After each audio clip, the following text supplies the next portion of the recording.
Olá a todos e bem-vindos à parte 3 do nosso treinamento de KCS, onde a gente vai falar sobre os processos do KCS em si. Antes de falar dos processos, vamos falar sobre os papéis de cada um no KCS, o que são os níveis de KCS e o que cada um deles pode fazer.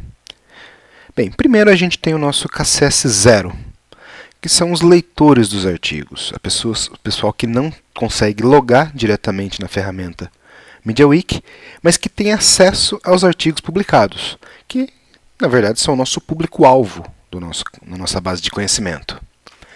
Depois a gente vem com os KCS nível 1, que são os criadores de artigos, criadores de rascunhos de artigo. São o pessoal que está fazendo o atendimento e criando conhecimento durante esses atendimentos. Depois vem o KCS nível 2, que são os revisores técnicos dos artigos.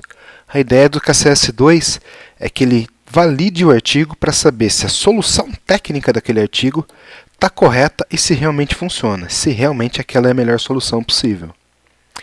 E por último vem o KCS 3, cuja função dele é fazer a revisão final dos artigos, adequar esse artigo à guia de estilos e publicar.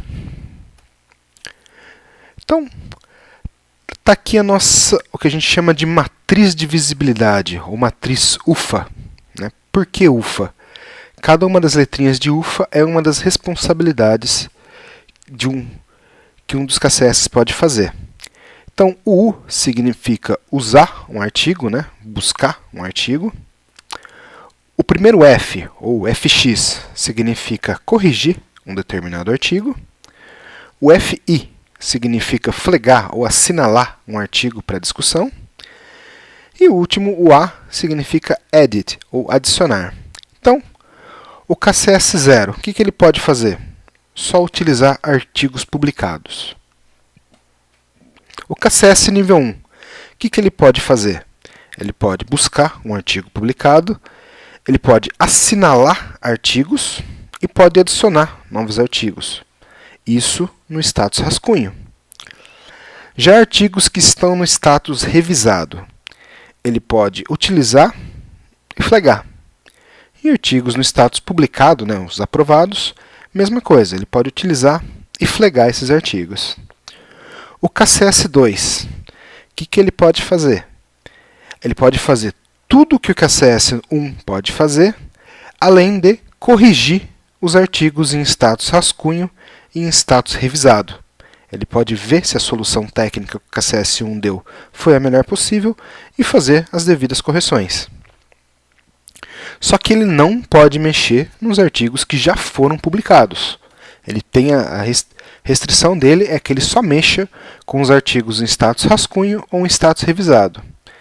E por último, o KCS 3, que ele pode utilizar, flagar, corrigir e adicionar em qualquer um dos status. Bem, a gente falou um pouco sobre flagar, um determinado conhecimento. No que se traduz isso dentro da ferramenta MediaWiki? A ferramenta MediaWiki ela possui um negócio chamado página de discussão. E todo artigo dentro do KB ele possui uma página de discussão atrelada. Então, quando a gente fala em assinalar ou flagar um artigo, significa alterar a página de discussão daquele artigo e sugerir uma melhoria dentro daquela discussão.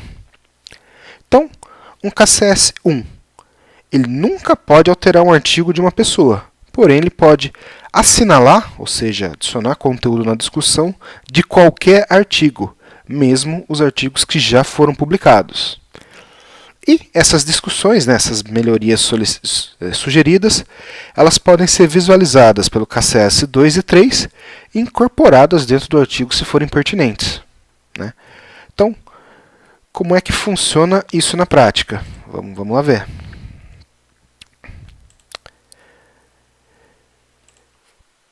Pegando aqui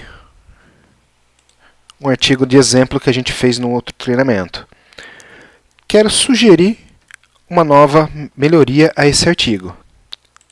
Então posso vir aqui, clicar no botão discussão, clicar no botão adicionar tópico, assunto, vou colocar botão X e vou fazer a sugestão.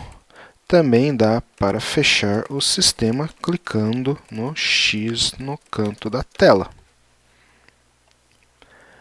Vou salvar essa página. Ótimo. Então, eu tenho meu artigo, que está aqui. Eu não alterei diretamente o artigo. E existe a página de discussão, onde eu falei que também dá para fechar o sistema clicando no X no canto da tela. Então, KCS2 ou 3 vai poder ver essa discussão e decidir se vale a pena ou não adicionar essa informação no artigo que existe.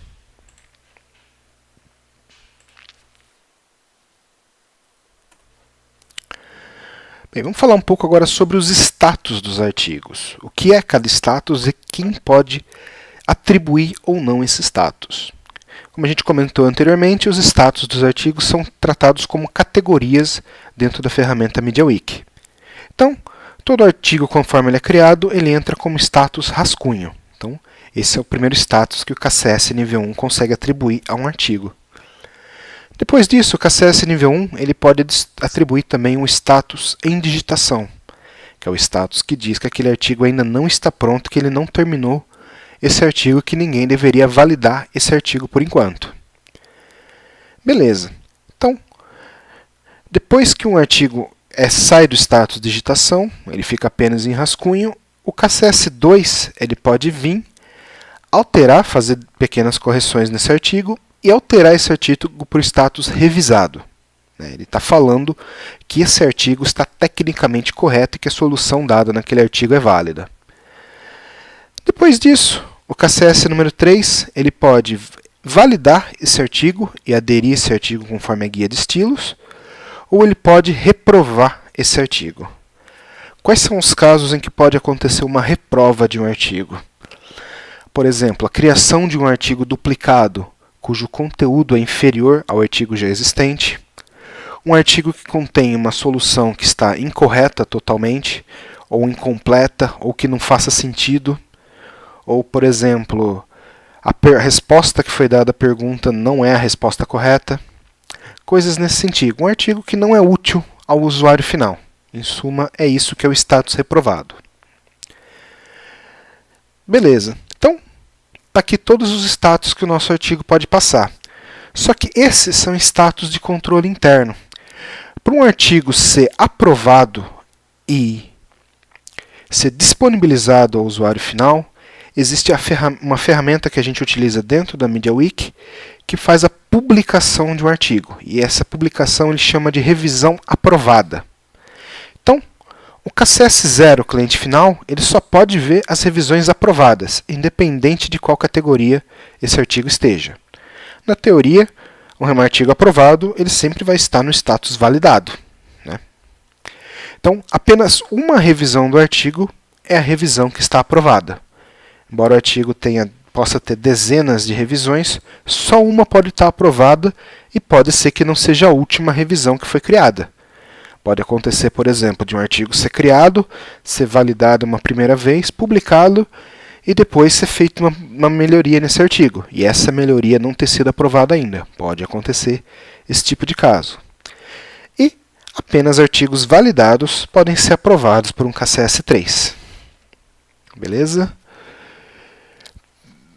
O KCS3 ele é responsável também pela avaliação dos artigos. Então existe uma tabela de critérios que a gente montou para fazer a avaliação desses artigos. Então, cada critério a gente avalia um artigo por uma determinada ótica. Então, na ótica da precisão, a gente tem uma pontuação.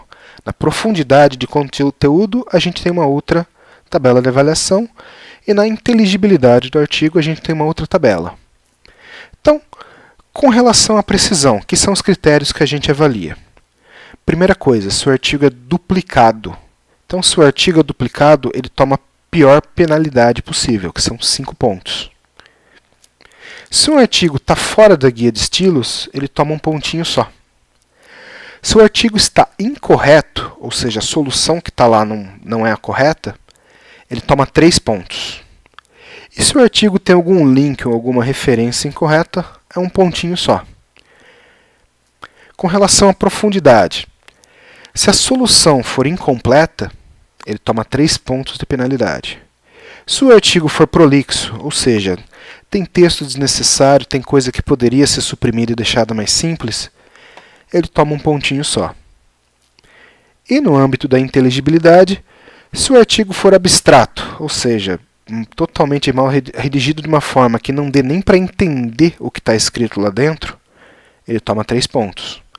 Se o artigo for desapropriado, ou seja, ele foi confeccionado com muitos termos técnicos que o usuário final não conseguiria entender, ou ele está numa namespace errada, por exemplo, ele é um artigo que contém conteúdo restrito, mas está dentro da namespace da Sete Pharma.